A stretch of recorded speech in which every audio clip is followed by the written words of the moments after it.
The orc woman's hand trembled as she slid the marriage contract across the weathered tavern table, her green fingers leaving slight moisture marks on the parchment from nerves she could not fully conceal. "Before you read the terms, I need to explain. Where do I sign?"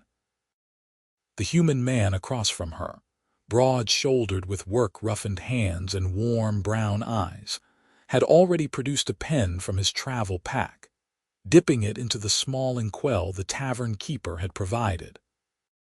Kara's breath caught in her throat, her small tusks pressing against her lower lip as she stared at him in disbelief. "You have not even heard what I am offering, what I am asking. This is not top or bottom," Henry Pritchard asked, scanning the document with an efficiency that suggested he had signed many contracts in his life, though surely none quite like this one. His sun-weathered face remained calm, almost serene, as if agreeing to marry a complete stranger was as mundane as purchasing grain at market. "I have 3 children," Kara blurted out, her voice rising slightly above the din of the tavern around them. Several patrons glanced their way, human faces registering varying degrees of disgust and suspicion at the sight of an orc woman sitting across from a human man. "The youngest is barely 4 summers old. My husband died 6 months past, and the territorial magistrate has declared that without a male head of household, I am unfit to maintain custody. They plan to take my children in 3 days and place them in a workhouse unless I can prove I have a husband." Henry nodded, still reading the contract. "Says here you own 40 acres of farmland, a stone house with 4 bedrooms, 12 chickens, 2 milk cows, and a plow horse named Daisy. That is a fair piece of property. Did you hear what I said about my children?" Kara's voice cracked, and she hated herself for the weakness, but desperation had stripped away her pride weeks ago. 3 children who are half orc, 3 children who will need feeding, clothing, teaching, 3 children who may never accept you, who may hate you for taking their father's place. "I heard you." Henry found the signature line and signed his name with a steady hand, the scratch of pen on parchment seeming impossibly loud in Kara's ears. "Henry James Pritchard, signed this 8th day of spring, in the presence of witnesses." He glanced up at the tavern keeper who had been watching the exchange with undisguised curiosity. "You will witness this," the tavern keeper, a portly man with more beard than hair, hesitated only a moment before nodding. I will witness, though I think you are mad, Pritchard." "That has been said before." Henry slid the contract back across the table to Kara. "Your turn." Kara's hands were shaking so badly she could barely hold the pen.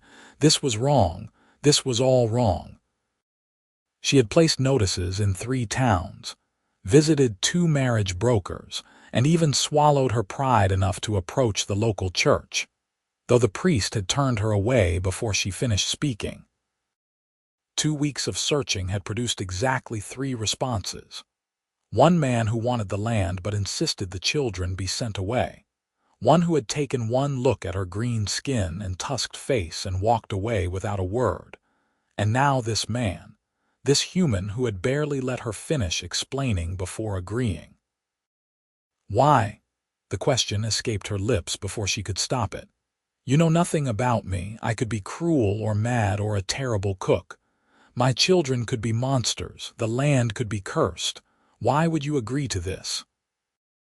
Henry leaned back in his chair, and for the first time since sitting down, he truly looked at her. His gaze was not filled with the hatred or fear she had come to expect from humans, but neither was it warm. It was measuring, thoughtful, the look of a man assessing a situation and calculating odds. "I am 34 years old. I have been a soldier, a farmhand, a blacksmith's apprentice, and a dozen other things, but I have never had land of my own. I have no family left, no ties binding me anywhere. You need a husband on paper. I need a fresh start and a place to call home." This seems like a fair trade. It is not just on paper, Kara said urgently, leaning forward. The magistrate will investigate. He will question the children, inspect the property, ensure the marriage is legitimate. You would have to live there in my home as my husband for at least a year, possibly longer. You would have to. She felt heat rise in her cheeks, turning her green skin a darker shade. You would have to share my bed, at least on occasion, in case they send inspectors unannounced. I assumed as much. Henry's expression did not change. Sign the contract, Kara. Your children need you and time is short, she signed. Her handwriting was shakier than his, but legible enough. The tavern keeper signed as witness, and just like that, Kara found herself married to a human man whose full name she had only just learned. The silence between them stretched awkwardly as the reality of what they had just done settled over them both. Finally, Henry cleared his throat. When do we leave for the farm? I have a wagon outside. I came to town this morning hoping to find someone, anyone, before the deadline. Kara folded the contract carefully and tucked it into the leather satchel at her side. My neighbor has been watching the children. She is kind, but she has her own family to tend. I should not impose on her hospitality any longer than necessary. Then let us go. Henry stood, shouldering his travel pack. It was not a large pack, Kara noticed. Everything this man owned apparently fit into a single worn leather bag. What kind of life had he led, that he could pick up and marry a stranger with less baggage than most people took on a week's journey? The afternoon sun was bright as they stepped outside, and Kara had to blink against the glare. Her wagon was where she had left it, hitched to old Daisy, who snorted in recognition. The horse, at least, seemed pleased to see her. Henry loaded his pack into the wagon bed and then turned to help Kara up onto the driver's bench.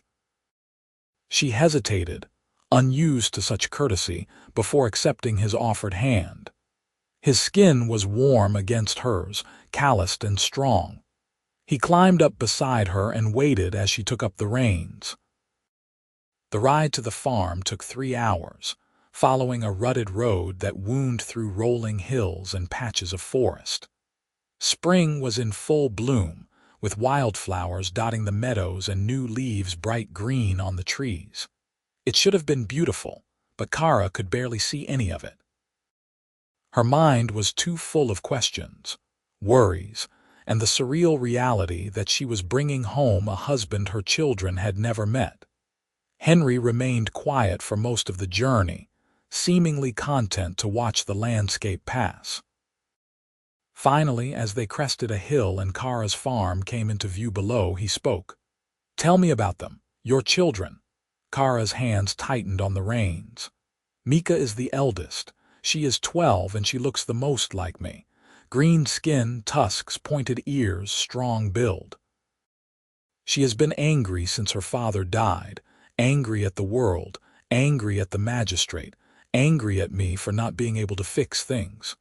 She works hard on the farm, too hard for a child, but she will not let me stop her." Henry nodded but did not interrupt. "Tomas is 9. He looks more human than orc. His skin has only a slight green tint, his tusks are barely visible, and he is smaller, slighter. He has nightmares every night since his father passed. He barely speaks anymore, just follows his sister around and does whatever she tells him." "And the youngest?" "Lily is 4. She does not fully understand that her father is gone. She keeps asking when he will come home." Kara's voice broke on the last word, and she had to pause to collect herself. "She is bright, curious, always asking questions. She looks like Tomas, more human than orc. I think that is why the magistrate feels emboldened to take them. If they looked fully orc, he might hesitate, fear retribution from orc clans. But they are half human, so he sees them as orphans who can be absorbed into human society. They are not orphans. They have a mother." The simple statement, delivered without embellishment or emotion, somehow meant more than any flowery speech could have. Kara blinked back tears and focused on guiding Daisy down the hill toward home. The farm was modest, but well-maintained. The stone house had been built by Kara's late husband, each stone placed with care. The fields were plowed and ready for planting, the animal pens were sturdy, and the small barn, though it had seen better days, still kept the weather out. It was not much, but it was home, and it was worth fighting for. A woman emerged from the house as the wagon approached Kara's neighbor, Sarah, a human woman in her 40s with graying hair and a perpetually worried expression. 3 children spilled out after her, and Kara's heart clenched at the sight of them. Mika came first, tall for her age, with her mother's green skin and a mane of thick black hair that she kept tied back with a leather cord. Her face was set in a scowl, dark eyes suspicious as they fixed on Henry. Tomas followed close behind, a slender boy with light green-tinged skin and large, frightened eyes. And Lily, tiny Lily with her dark curls and human features, came running toward the wagon with all the fearless enthusiasm of a 4-year-old who had not yet learned to be afraid. "Mama! Mama! You are back!" Kara climbed down from the wagon and scooped Lily up into her arms, breathing in the familiar scent of her daughter's hair. "I am back, little flower. Did you behave for Miss Sarah?" "She was an angel, as always," Sarah said, though her eyes were on Henry, who was climbing down from the wagon with measured movements, clearly aware that he was being assessed by multiple pairs of eyes. "And who is this?" "This is Henry Pritchard," Kara said, setting Lily down but keeping one hand on her daughter's shoulder. "He is. We are married. As of this afternoon." The silence that followed was deafening. Sarah's mouth fell open. Mika's scowl deepened into something darker, angrier. Tomas took a step backward as if preparing to flee. Only Lily seemed unbothered, tilting her head to study Henry with frank curiosity. "Married," Sarah finally managed. "You got married, to a human. It was necessary." Kara's voice was steady though her heart pounded. "You know why?" "I know," but Sarah glanced at the children, clearly struggling with what to say. "This is very sudden." "Are you our new papa?" Lily asked, directing the question at Henry with the blunt honesty only small children could manage. Henry crouched down, bringing himself to Lily's eye level. "I am your mother's husband, which makes me your stepfather. You can call me Henry if you like." "Where is our real papa?" Lily asked, and the question hit like a physical blow. "Your real papa loved you very much," Henry said quietly, "and he cannot come back. But I am here now, and I will do my best to take care of you and your mother and your brother and sister." "I do not want a new papa," Mika said, her voice sharp and cold. "We do not need you here." "Mika," Kara started, but Henry raised a hand slightly, a gesture asking her to wait. "You are right," Henry said, standing and facing the 12-year-old girl who stood rigid with anger and grief. "You do not need me. You have done a remarkable job taking care of your family without me, but your mother needs me, at least on paper, to keep you all together. So I am here. You do not have to like me. You do not have to trust me. You just have to tolerate me being here." Mika stared at him, clearly not having expected that response. Her mouth opened, then closed, and finally she turned and stalked toward the barn without another word. Tomas watched her go, then looked at Henry with something that might have been relief, or might have been more fear. It was impossible to tell. Then he, too, turned and walked away, heading not toward the barn but toward the far field where he could presumably be alone. "Well," Sarah said, breaking the awkward silence. "That went about as well as could be expected, I suppose. I should get back to my own family. Kara, if you need anything at all, you know where to find me. Thank you, Sarah, for everything." Sarah nodded, gave Henry one more assessing look, and then headed down the road toward her own farm, which lay about a mile distant. Lily tugged on Henry's sleeve. "Are you going to live here now?" "I am." "Do you know any stories?" "A few." "Will you tell me one?" Henry glanced at Kara, who nodded, still too overwhelmed to fully process everything happening. "After supper, perhaps, if your mother says it is all right." "Mama always says yes to stories," Lily said confidently, then skipped toward the house. "I am going to find my doll and show you. She is very pretty." And just like that, Kara was alone with her new husband, standing in the yard of her farm, with two of her children hiding, and one of them already accepting this strange man into her life with the easy adaptability of early childhood. "I am sorry," Kara said quietly. "Mika is not usually so rude. She is grieving and angry. That is not rude, that is human. Or orc. Or whatever she is allowed to feel however she feels. You are very calm about all of this." Henry picked up his pack from the wagon and looked around the farm with an appraising eye. "I learned a long time ago that getting upset about things I cannot change is a waste of energy. I cannot make your children like me. I cannot bring their father back. I cannot make the magistrate less of a bastard. But I can be here, keep my word, and do what work needs doing." "Where should I put my things?" Kara led him into the house, painfully aware of how small and rustic it must seem. The main room served as kitchen and living space, with a large stone fireplace dominating one wall. A worn table and chairs sat in the center, and shelves lined the walls, holding dishes, jars of preserved food, and various household items. 3 doors led to the bedrooms, one for Kara, one shared by Mika and Lily, and one for Tomas. "You can put your things in my room," Kara said, her voice catching slightly on the words. "Our room, I suppose." Henry followed her through the door on the left into a modest bedroom containing a large bed orc-sized, built to accommodate her late husband's considerable bulk, a wardrobe, a washstand, and little else. He set his pack down on the floor near the wardrobe. "I can sleep out in the main room if that would be more comfortable for you. The magistrate might send inspectors. They need to see evidence of a real marriage. Evidence can be staged. A rumpled bed, clothing left about. We do not have to share a bed if you are not comfortable with it."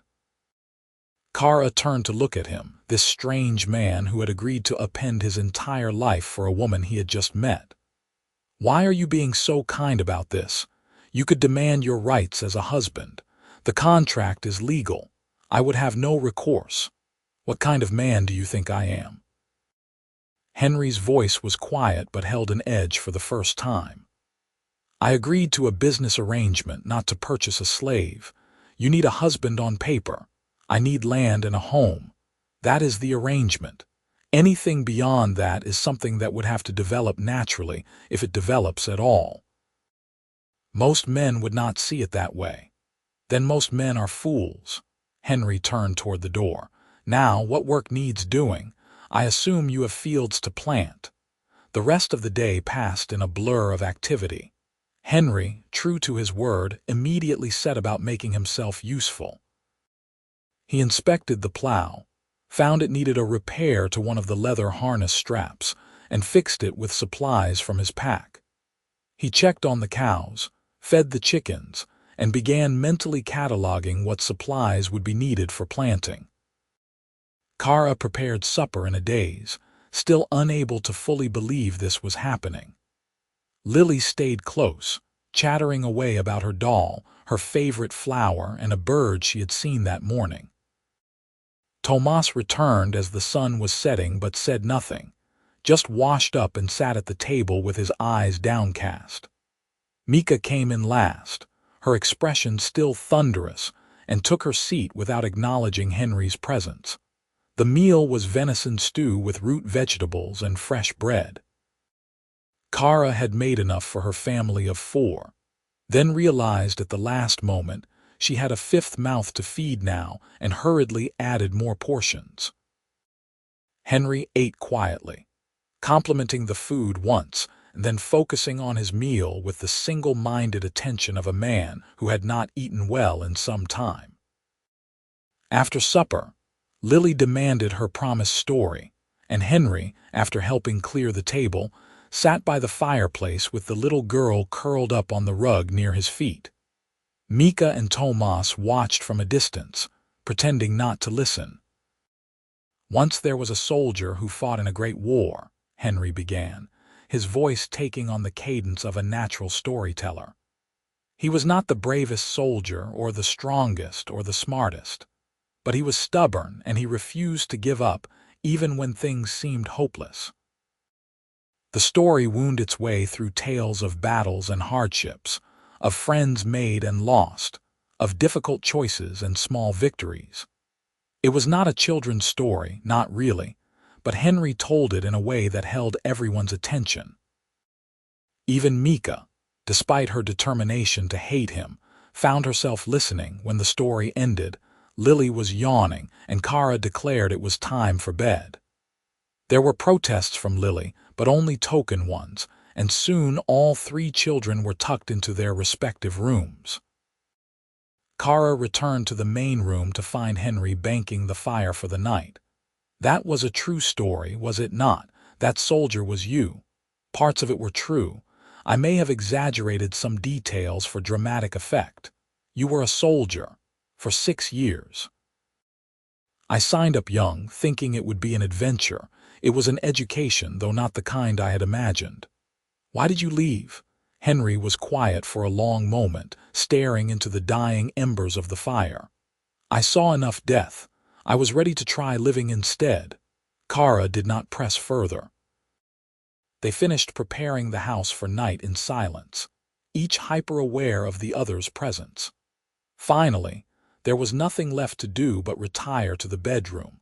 Kara changed into her nightdress while Henry remained in the main room, giving her privacy.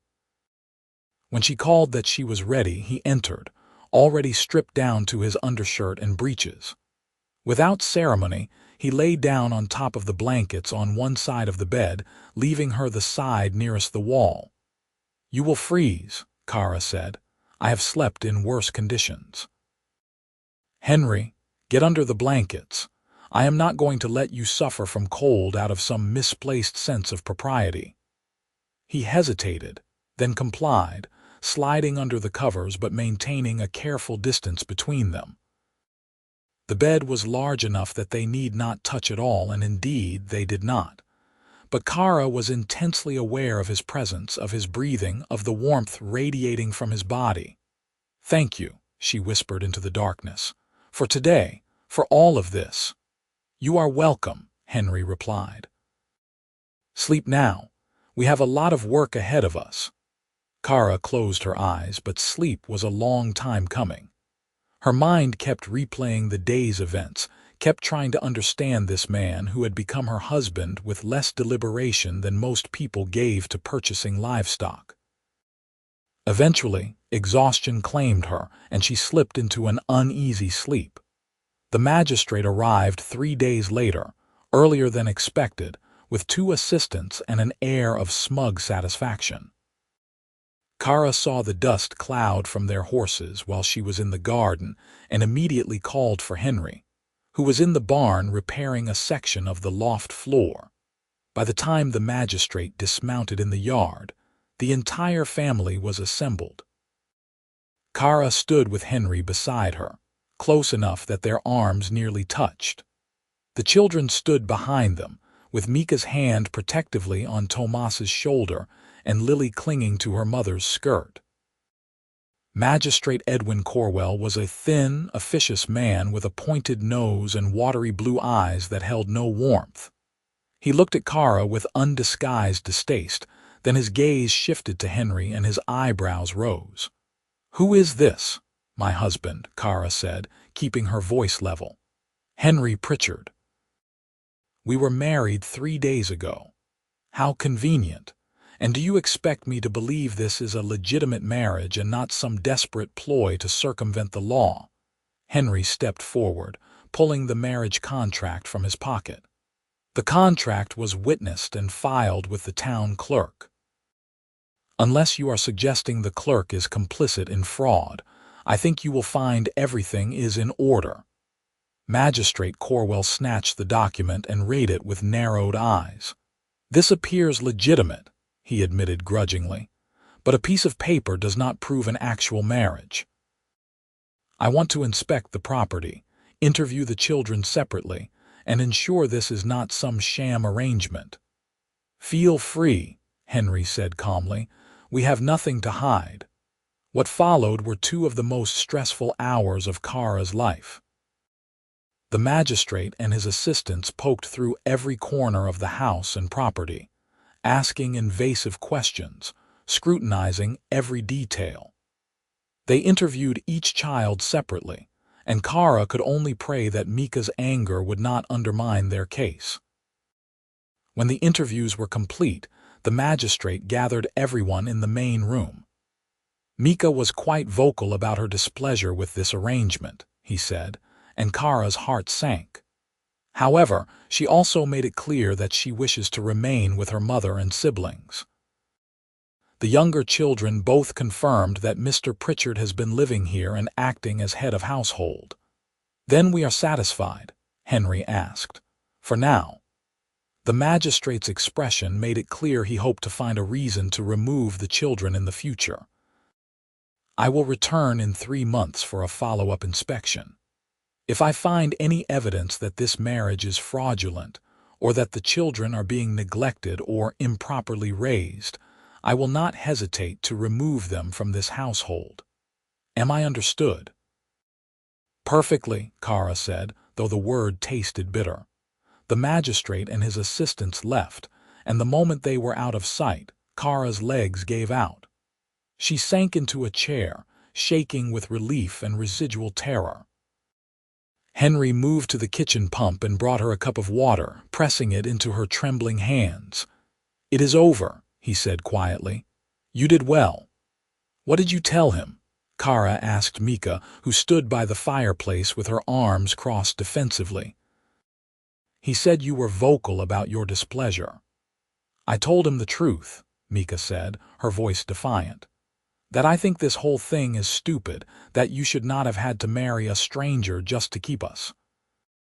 But I also told him that Henry has not been cruel, and that I would rather stay here with a stepfather I do not like than be sent to a workhouse.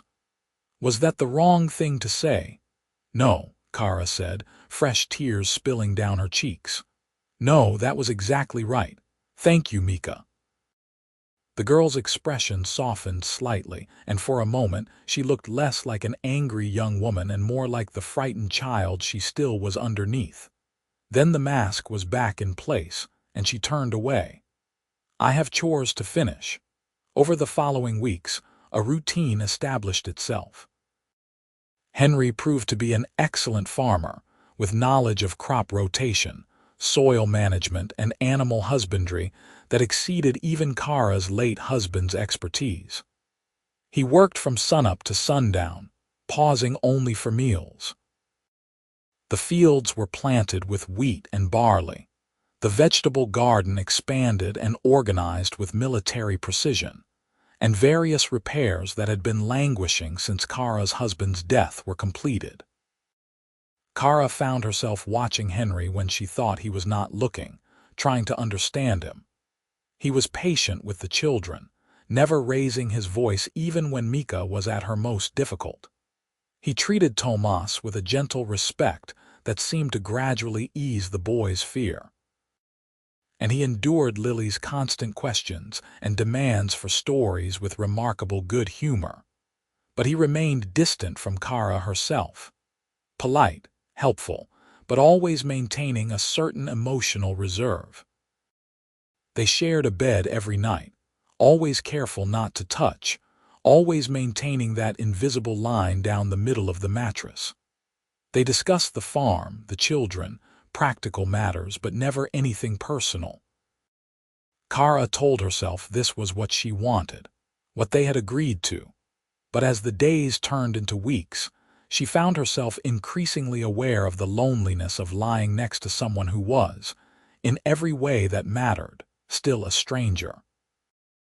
One evening, about 6 weeks after the marriage, Kara was preparing supper when she heard raised voices from the yard.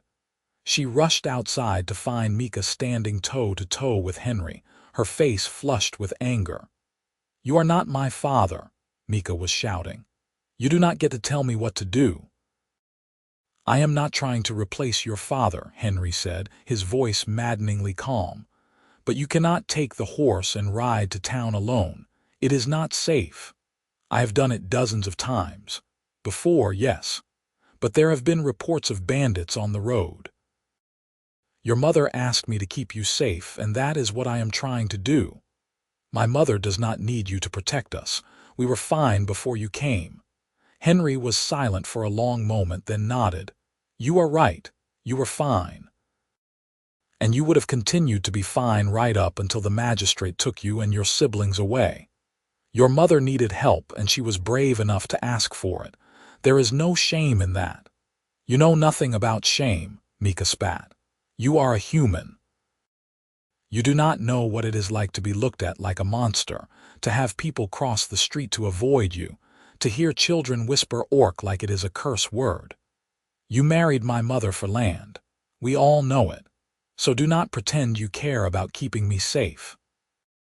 "You are right," Henry said again, and his quiet agreement seemed to take the wind out of Mika's sails.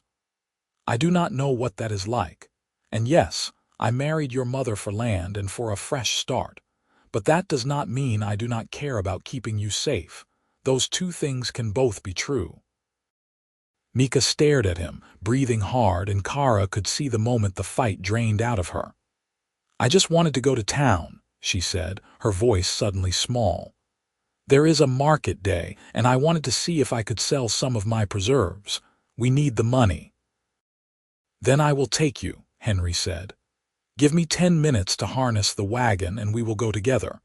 You can do your selling and I can restock some supplies we are running low on." "All right." Mika nodded reluctantly, and Henry headed toward the barn. Kara stepped out of the doorway where she had been watching, and Mika jumped, clearly not having realized her mother was there. "He is not as terrible as I want him to be," Mika said, sounding almost accusatory about it. "No," Kara agreed. "He is not. Do you love him?" The blunt question caught Kara off guard. We barely know each other." "That is not an answer. I respect him. I am grateful to him, but love takes time." Mika studied her mother with eyes far too old for her 12 years. "Papa loved you from the first day he met you. He told me that once. He said he saw you at a market in the border town and knew immediately that you were the woman he would marry." "Your father was a romantic," Kara said softly. "But even for us, real love came with time, with shared experiences, with building a life together. Henry is not Papa." "No," Kara agreed. "He is not, and he is not trying to be. He is just trying to be Henry and to do his best. That is all we can ask of him." Mika was quiet for a moment, then nodded. "I am going to get my preserves." The trip to town was apparently uneventful, and Mika returned in a better mood than she had been in weeks. She had sold all her preserves and even received a commission to make more for one of the wealthier families in town. Henry had purchased the needed supplies and also, Kara noticed, a small bag of sugar candy that he distributed to the children after supper. Summer arrived with its heat and long days of work. The crops grew tall and green, the chickens laid prodigiously, and the cows produced more milk than the family could use, allowing Kara to make cheese to sell. The farm was thriving in a way it had not since before her first husband's death. Henry's presence had brought more than just labor. He had connections in town from his years of traveling, and he leveraged those connections to get better prices for their goods and find buyers for surplus produce. He taught Tomas how to fish in the nearby creek, giving the quiet boy a skill and a hobby that seemed to ease some of his anxiety. He helped Mika expand her preserve-making enterprise, building her a proper workspace in the barn. And he continued to tell Lily stories every night, tales that grew increasingly elaborate and entertaining. With Kara, he remained unfailingly polite, helpful, and distant. They worked side by side daily, their movements developing the unconscious synchronization of practiced partners. But they did not talk about anything that mattered. They did not share hopes or fears or dreams. They were partners in the business of running a farm and raising children, but they were not truly husband and wife in any meaningful sense. Kara told herself she was content with this. It was more than she had dared hope for when she first placed those desperate notices seeking a husband. But contentment, she was discovering, was not the same as happiness. The turning point came on a sweltering afternoon in late summer. Kara was in the garden, harvesting vegetables, when she heard a sharp cry from the direction of the barn. She dropped her basket and ran, her heart pounding with instinctive mother's fear. She found Henry sitting on the barn floor, his face pale, his right arm cradled against his chest. Blood seeped between his fingers, bright red against his sun-browned skin. Thomas stood nearby, eyes wide with shock. "What happened?" Kara demanded, already moving to assess the injury. "The saw slipped," Henry said through gritted teeth. "Stupid mistake. I was not paying attention." Kara carefully moved his hand to look at the wound. It was a deep gash across his forearm, bleeding heavily but, thankfully, not spurting. No major vessels cut. "Thomas, run to the house and bring me the medicine box and clean rags. Quickly." The boy took off at a sprint. Kara pressed her hand over the wound, applying pressure to slow the bleeding. Henry's blood was warm against her palm, his pulse rapid beneath her fingers. "How stupid do you feel now?" Kara asked, trying to keep her voice light despite her racing heart. "Very stupid," Henry admitted. "I was thinking about," he stopped abruptly. "Thinking about what?" "Nothing important. Just distracted." Thomas returned with the supplies, and Kara set to work cleaning and bandaging the wound. Her hands were steady despite her inner turmoil. She had done this before, patched up her late husband and the children from various farm injuries. But somehow, tending to Henry felt different, more intimate. "You will need to rest this for several days," she said as she tied off the bandage. "No heavy work. The wound is clean, but if you strain it, it will reopen. We are in the middle of harvest season. I cannot rest." "You can and you will. Mika and I can handle the essential tasks for a few days." "Kara, that is not a request, Henry. It is an order from your wife." The word hung in the air between them, charged with significance. They so rarely referred to each other by those titles: husband, wife. It made the arrangement feel too real, too permanent. Henry nodded, his jaw tight. "All right, I will rest." Kara helped him back to the house and insisted he lie down on the bed. She brought him water, checked his bandage again, and then hovered uncertainly in the doorway, unsure whether to stay or go.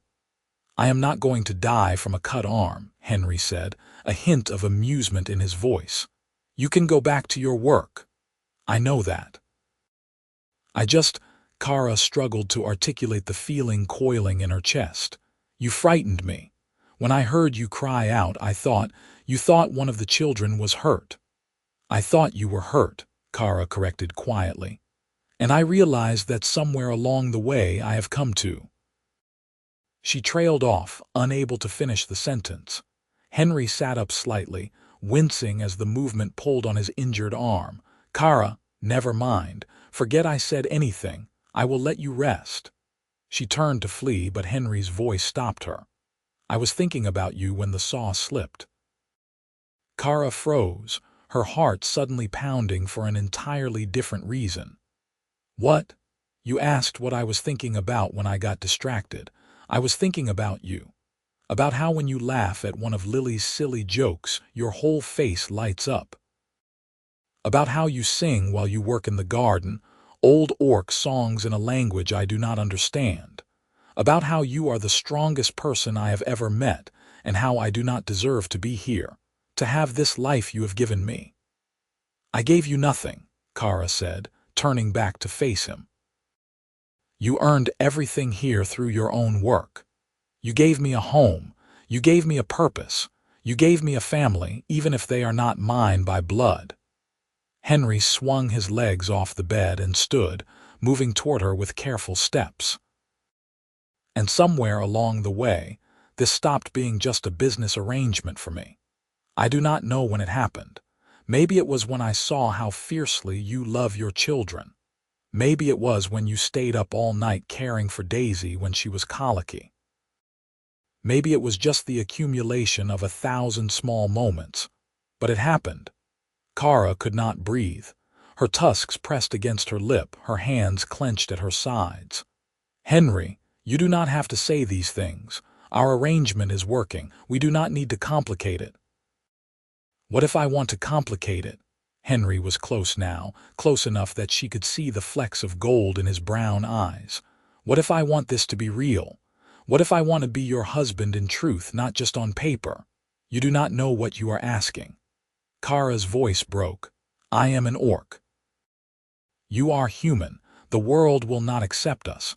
Our marriage is tolerated only because it serves a legal purpose. If people thought there were real affection between us, the prejudice we face would increase tenfold. Then let it increase. I do not care. You should care. Your crops could be burned. Your animals could be slaughtered. You could be driven out or worse. I will not let you throw away your safety for what? For me. The words stuck in her throat. For love, Henry finished softly. Because that is what this is, Kara. I have fallen in love with you. With your strength and your kindness and your terrible singing voice and the way you always make sure everyone else eats before you take food for yourself. I love you, and I do not care who knows it. Tears spilled down Kara's cheeks, hot and fast. You cannot love me. This was supposed to be simple, practical, safe. Nothing about love is safe. Henry reached up with his uninjured hand and gently wiped away her tears with his thumb. But it is worth the risk. If you feel even a fraction of what I feel, it is worth any risk.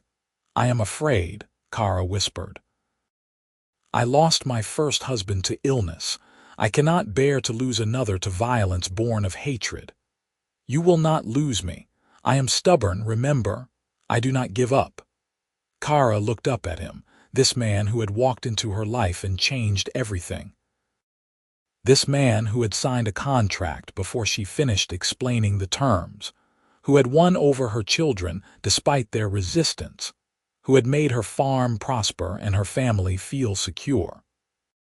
This man who was looking at her now like she was something precious, valuable, despite her green skin and her tusks and all the ways she was different from human women. I love you too, she said, the words emerging in a rush. I have for weeks now, maybe longer. I was just too afraid to admit it. Henry smiled, and it transformed his face, erasing the careful reserve he usually maintained. Thank God, I was starting to think I would have to work harder to impress you. Kara laughed, a sound that was half sob. You are an idiot, so I have been told. He leaned down slowly, giving her time to pull away if she wanted. She did not want. Their first kiss was soft, tentative, a question being asked and answered. Then Kara's hands came up to cup his face, and Henry's good arm wrapped around her waist, and the kiss deepened into something that felt like a promise, like a beginning, like coming home after a long journey. When they finally pulled apart, both breathing hard, Henry rested his forehead against hers. We should probably tell the children. They probably already know. Children are perceptive about these things. True.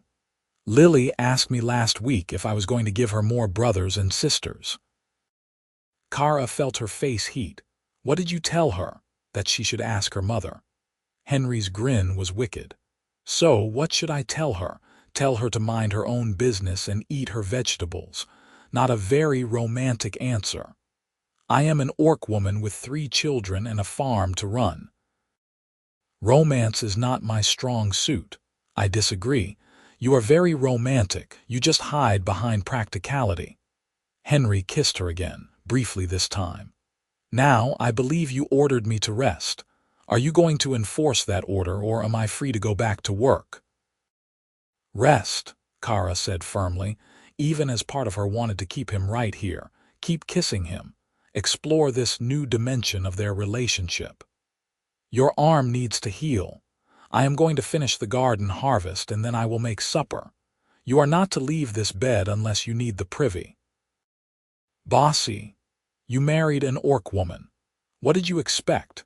Henry laughed and returned to the bed, settling back against the pillows with only a slight grimace.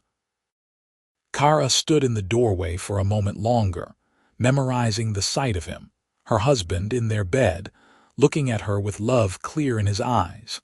Then she forced herself to return to work, though the smile on her face remained for the rest of the day.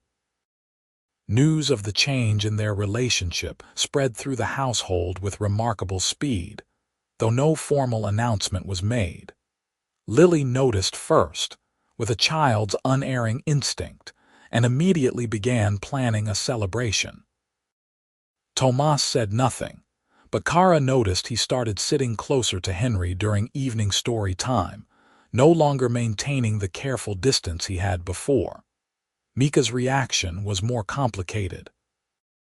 She watched her mother and stepfather with narrowed eyes for several days, as if trying to determine if this new development was genuine or some elaborate deception. Finally, one evening while she and Kara were working together in the dairy house, she spoke. Are you really happy with him? Or are you just pretending because you think you should?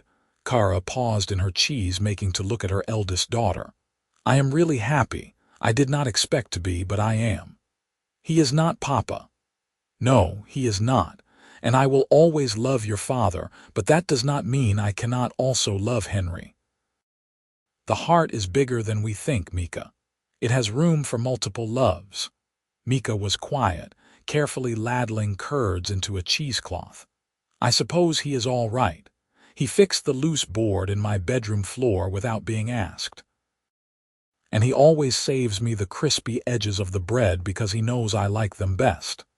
He pays attention, Kara agreed.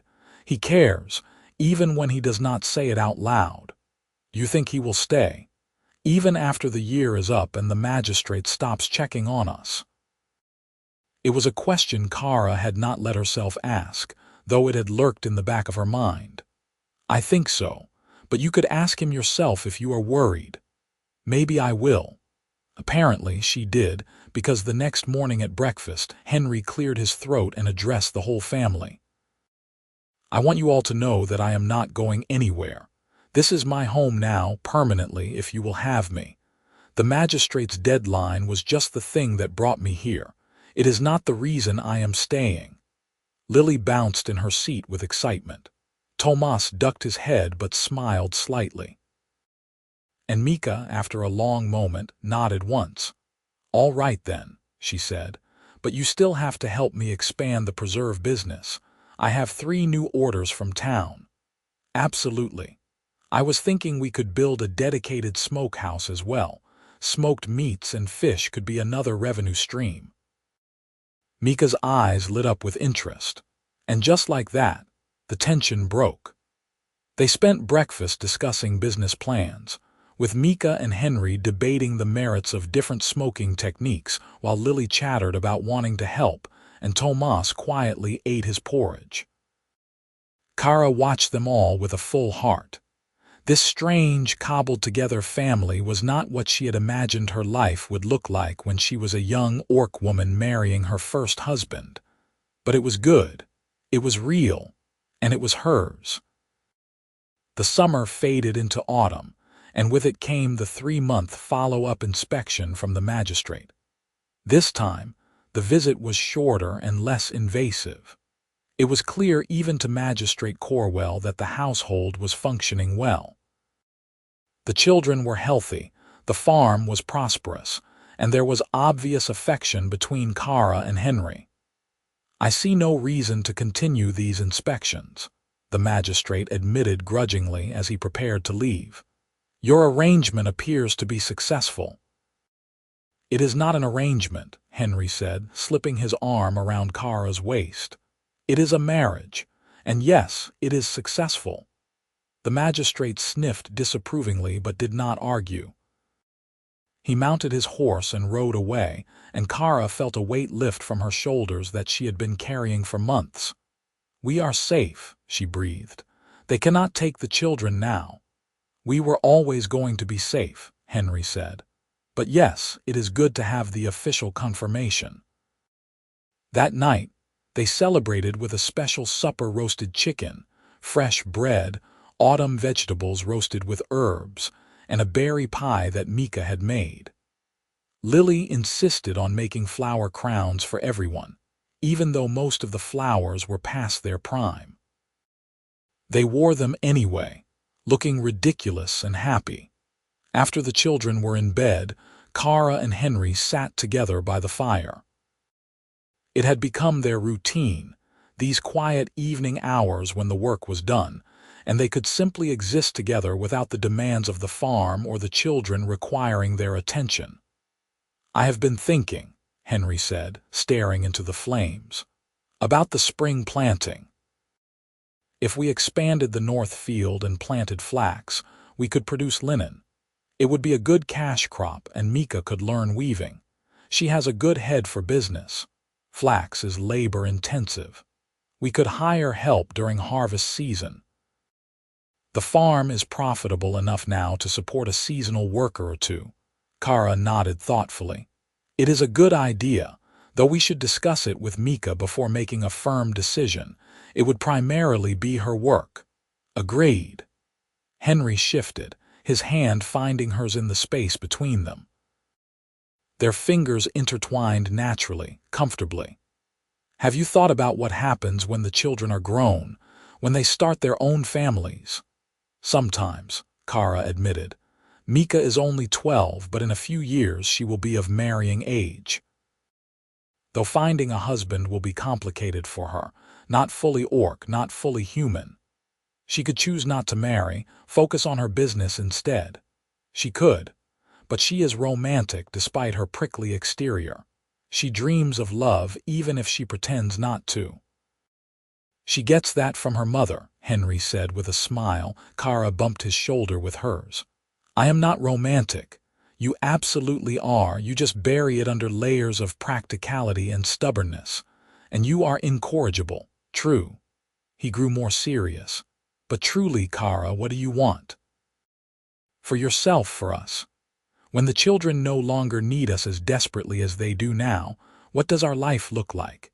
It was a big question, one that Kara had not let herself consider during all those months when survival was the only goal. "I want this," she said slowly. "The farm, the work, the simple life. But I want to do it with you as partners in every sense. I want to grow old here, watch our grandchildren play in these fields. I want to build something that lasts.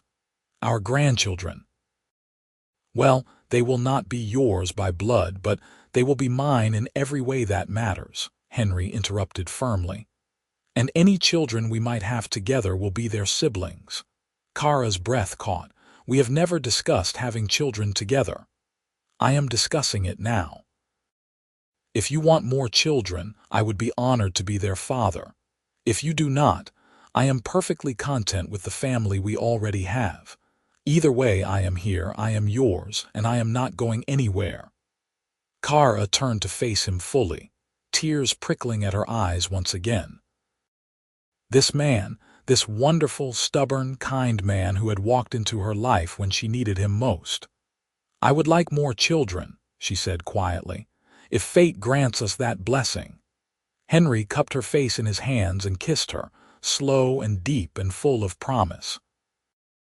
When they pulled apart, he rested his forehead against hers. "Then we will hope for that blessing. But either way, we have each other and we have this life we are building. That is more than enough."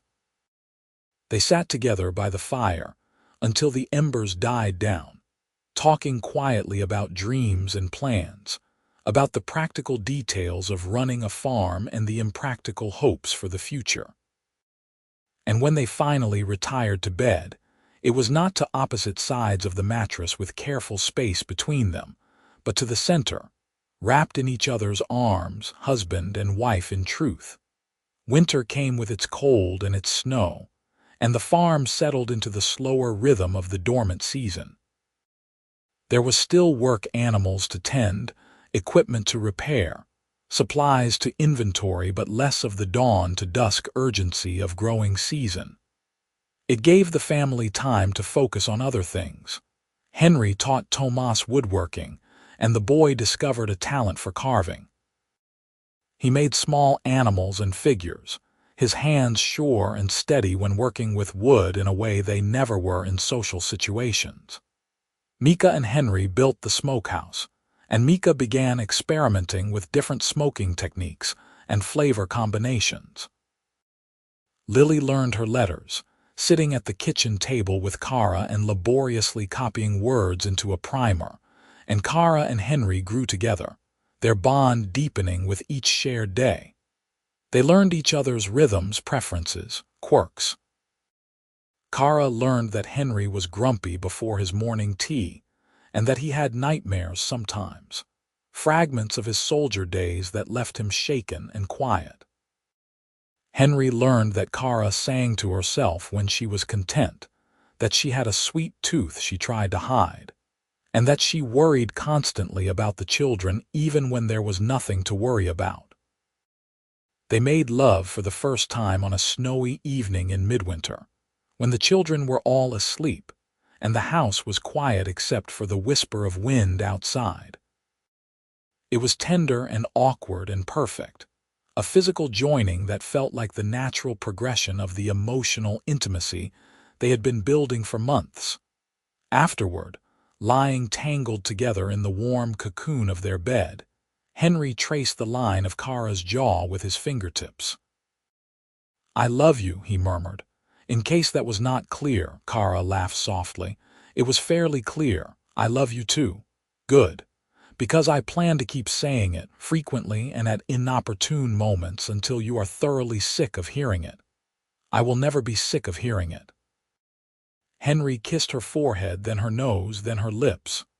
"Promise, promise."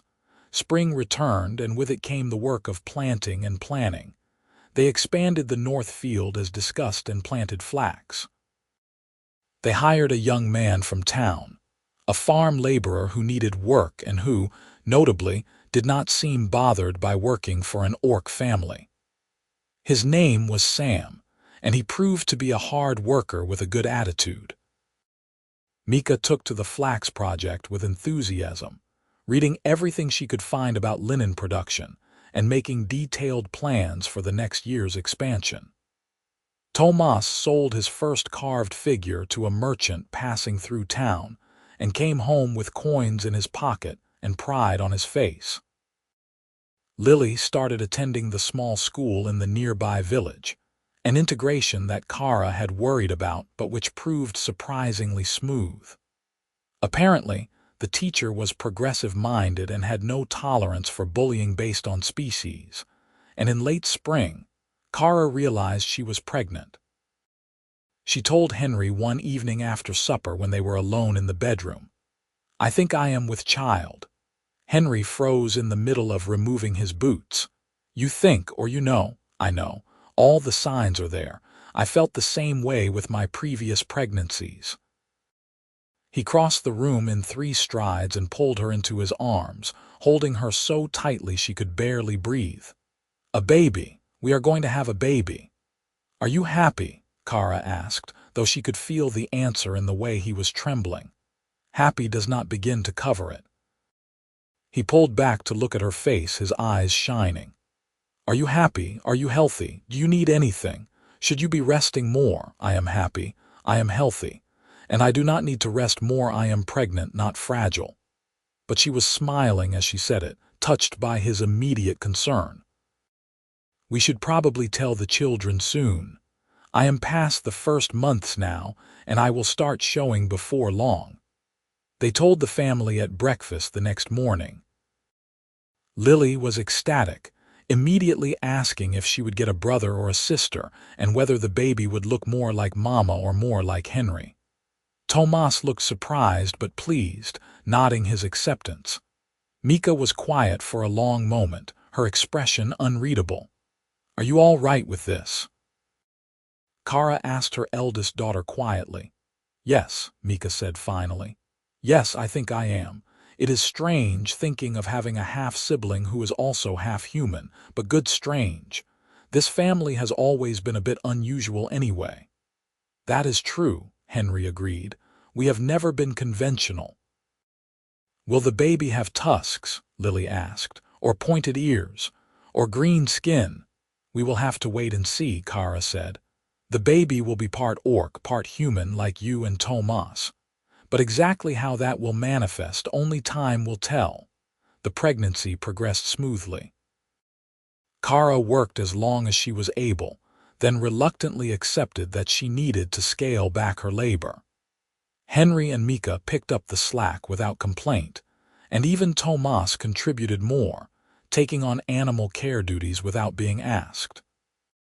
Sarah, the neighbor who had helped Kara in those desperate early days, visited often, bringing small gifts and offering advice. She had been skeptical of the marriage at first, but seeing how it had developed, she became one of their staunchest supporters. "I admit I thought you were mad," she told Kara one afternoon while they sat shelling peas together in the shade. "Marrying a stranger just to keep the children. But you chose well. Henry is a good man." "He is," Kara agreed. "Better than I had any right to hope for." "And the children have thrived. Even Mika seems happier, less angry at the world. Having security helps. Not wondering if we will lose our home, our livelihood, each other. It allows all of us to breathe." "It is more than that," Sarah said shrewdly. "It is having a father again, even if he is not their blood father. Children need that stability, that presence." Kara nodded, unable to argue. Henry had become essential to all of them in ways that went far beyond the practical. The baby arrived on a hot summer night, in the same room where her 3 older siblings had been born.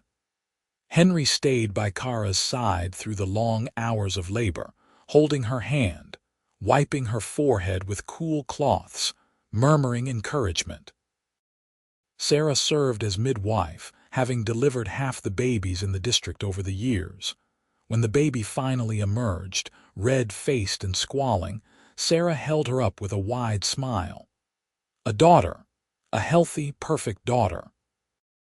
Henry cut the cord with trembling hands, and then Sarah placed the baby in Kara's arms.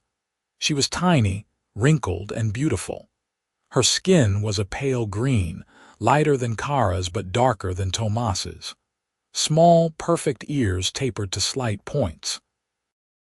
And when she opened her mouth to cry, there were no visible tusks, though that meant nothing. Tusks did not develop until a child was older. "She is perfect," Kara whispered, tears streaming down her face. "She is," Henry agreed, his voice thick with emotion. "What should we name her?" They had discussed names, but nothing had felt quite right. Now, looking at her daughter's face, Kara knew. Hope. Her name is Hope. Because that was what this child represented. Hope for the future, hope for their blended family, hope that love could overcome prejudice and difference. Henry smiled through his tears.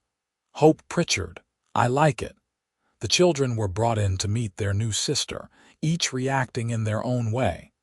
Lily was enchanted, wanting to hold the baby immediately and peppering her parents with questions. Tomas was shy, hanging back but watching with soft eyes.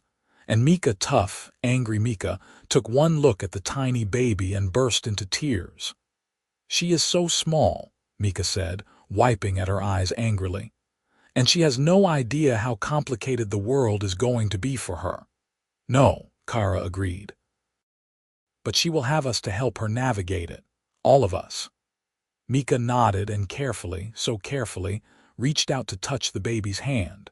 Hope's tiny fingers curled around Mika's larger one, and the girl's expression softened into wonder. "Welcome to the family, little sister."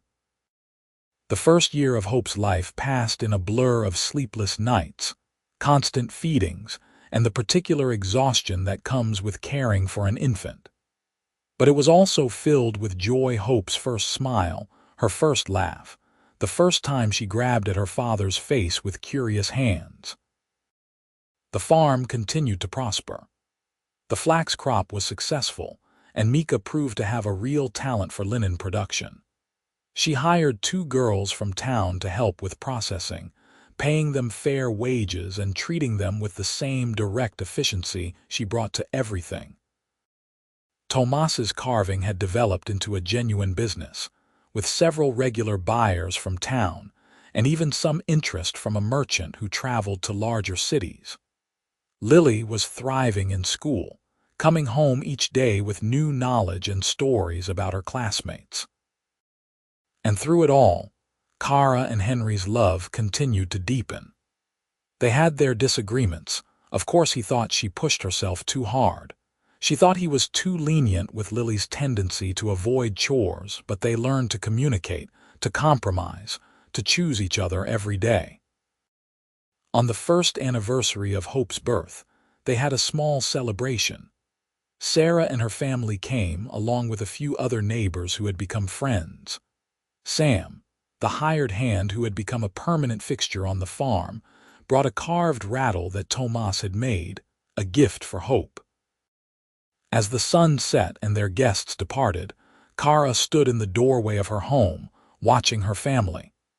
Henry was carrying a sleepy Hope on his shoulder, gently patting her back. Mika was showing Tomas something in one of her business ledgers, the 2 of them engaged in serious discussion. Lily was dancing in the yard, chasing fireflies and singing to herself. "Happy?" Henry asked, coming to stand beside her, shifting Hope to his other shoulder.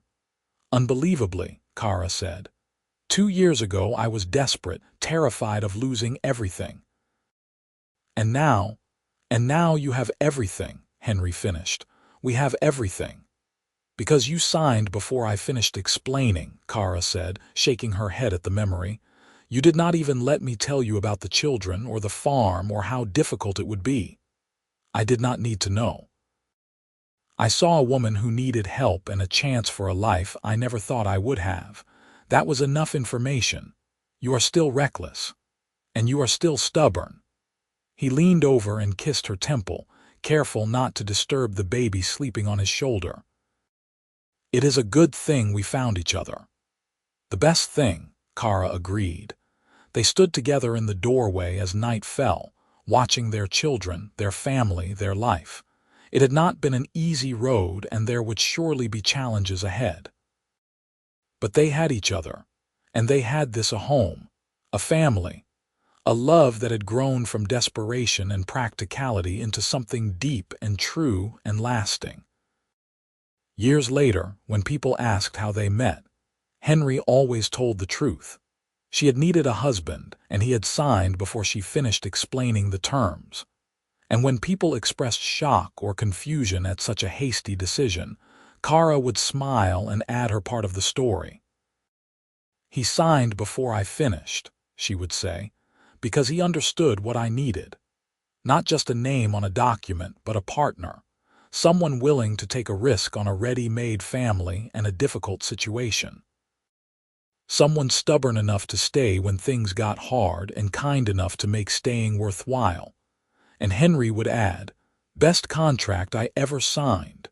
Their children grew and thrived. Mika eventually married a merchant from a border town, a man who saw her strength and business acumen and loved her for both.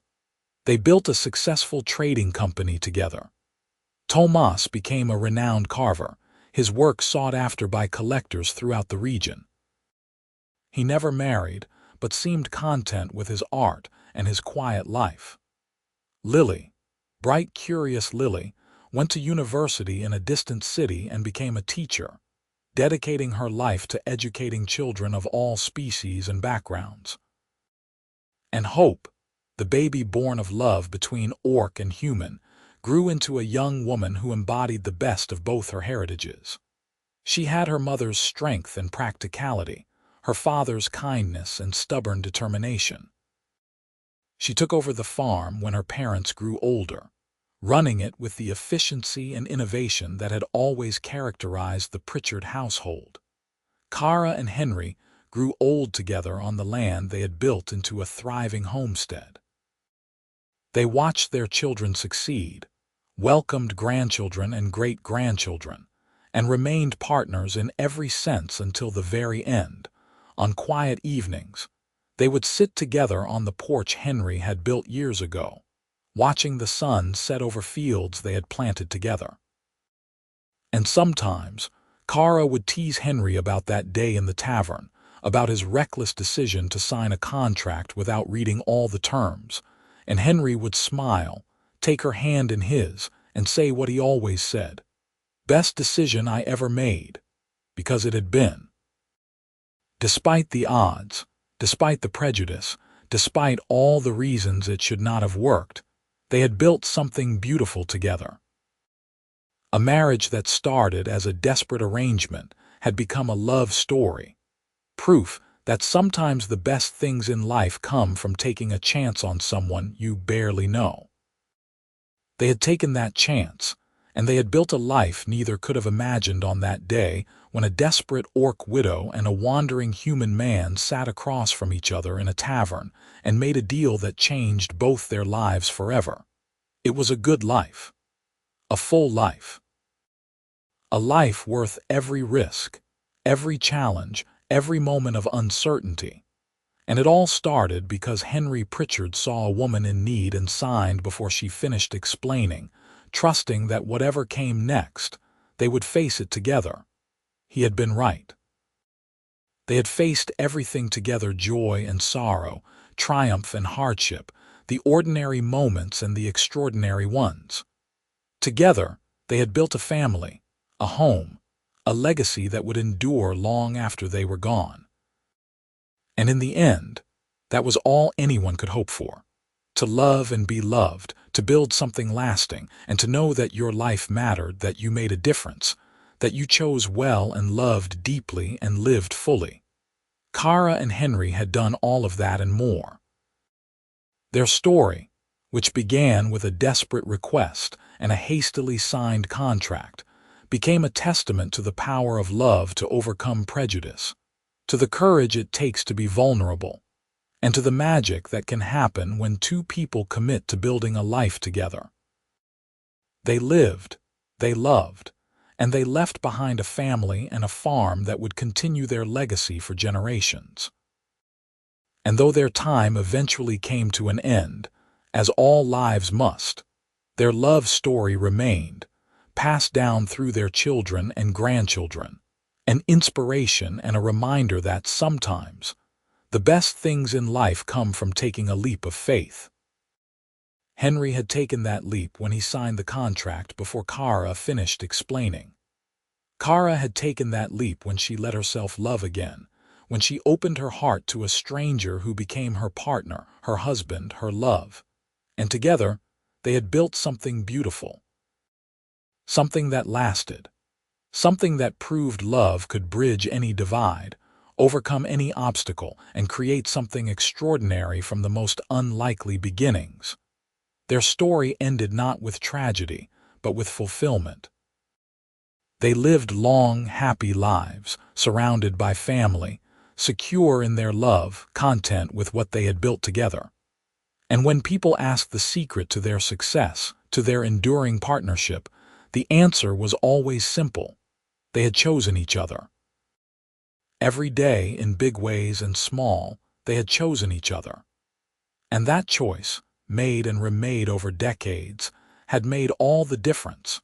The farm still stands, generations later, worked by descendants who carry both orc and human blood, who embody the union that once seemed impossible. The house Henry repaired and Kara maintained shelters great-great-grandchildren who know the story of how their family began. And in the village, in the tavern where it all started, there is a small plaque on one particular table. It reads, "Here, two lives merged into one story. May all who sit here be blessed with the courage to sign before the other finishes, to take a chance on love, and to build something beautiful from faith and hope. It is a legacy worth leaving, a story worth telling, a love worth celebrating." And it all began with a desperate widow, a willing stranger, and a contract signed before all the terms were fully explained. Sometimes that is all it takes. A leap of faith, a willingness to risk, the courage to say yes when everything tells you to say no. Kara had taken that risk. Henry had taken that risk. And together they had proved that love, real love, could conquer anything. Their story was complete, their lives well lived, their legacy secure. And though they eventually passed from this world into whatever lies beyond, the love they shared, the family they built, and the farm they nurtured remained, a testament to what two people can accomplish when they commit to each other fully and love without reservation. It was a good ending. A happy ending. The ending they both deserved, and the one they had worked every day to create. And somewhere, in whatever realm the departed occupy, Kara and Henry were together still, looking back on the life they had built with satisfaction and joy, knowing they had done it right, that their love had been real and lasting and true. The story of the orc widow and the human man who signed before she finished ended not with separation or sorrow, but with a love that lasted a lifetime and beyond, a family that flourished, and a legacy that would endure for generations. It was, in every possible way, a happily ever after. The kind of ending every love story should have, and the kind that Kara and Henry, through patience and commitment and enduring love, had absolutely earned.